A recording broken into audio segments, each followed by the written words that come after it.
Sound has accompanied man from the beginning of his existence. It is used for communication, and it helps to avoid danger. It is an element of entertainment and religious rituals. In the beginning, no one wondered what sound was, and nobody built special places to listen to someone's voice or music. There were no architectural acoustics at all.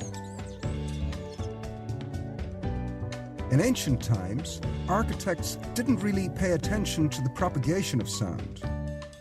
The primary criteria were appearance and ease of use. The shape of the theatres was not based on scientific understanding, but rather by accident.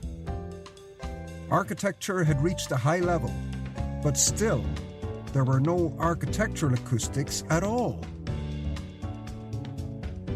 Like with many other issues, the question of the nature of sound was raised by Greek philosophers. Pythagoras studied the vibrations of the strings and pitch.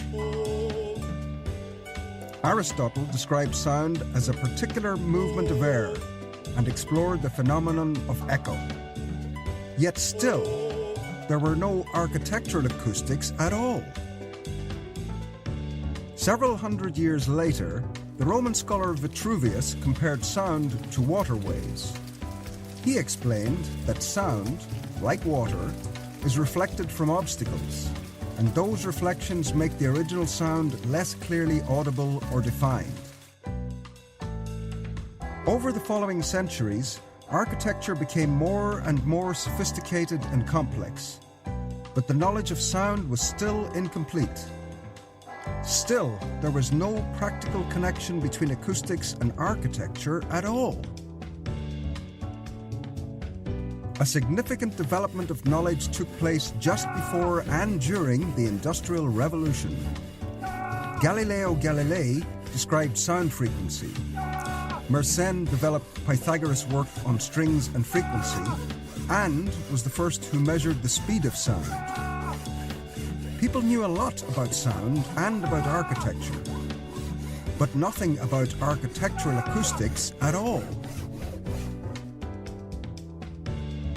More and more often, studies were focused on human perception of sound. Helmholtz published Sensations of Tone, a great work on the perception of sound and frequency.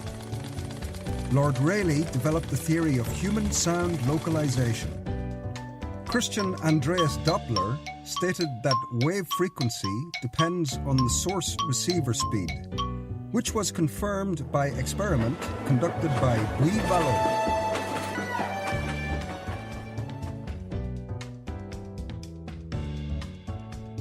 The history of architectural acoustics starts for real in the 19th century, when Wallace Clement Sabine, an American physicist, after years of experiments, defined the reverberation time, which is still one of the most important parameters describing the acoustics of a room. That's how it started. Science about sound, about architecture, and about people. Architectural acoustics. The science of achieving good sound in every space, respective to its function.